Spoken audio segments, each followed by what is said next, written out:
சர்வமங்கள மாங்கல்யே சிவே சர்வார்த்த சாதிகே சரண்யே திரையம்பகே கௌரி நாராயணி நமோஸ்துதே.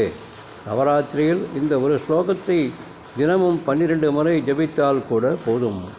ஆதிபராசக்தியானவள் துர்க்கை, லக்ஷ்மி, சரஸ்வதி என்ற 3 விதமான ரூபங்களை எடுத்து சும்பன், நிசும்பன், மகிஷாசுரன், மதுகைடபர்கள் போன்ற அரக்கர்களையெல்லாம் வதை செய்து தேவலோகத்தை தேவர்களுக்கும் மனுஷலோகத்தை சாதுக்களுக்கும் அந்தந்த லோகத்திற்கான நன்மைகளை பெறச் செய்து அந்தந்த இடத்தில் அந்தந்த தலைவர்களை ஸ்தாபனம் செய்து இருந்த நாளே விஜயதசமியாகும்.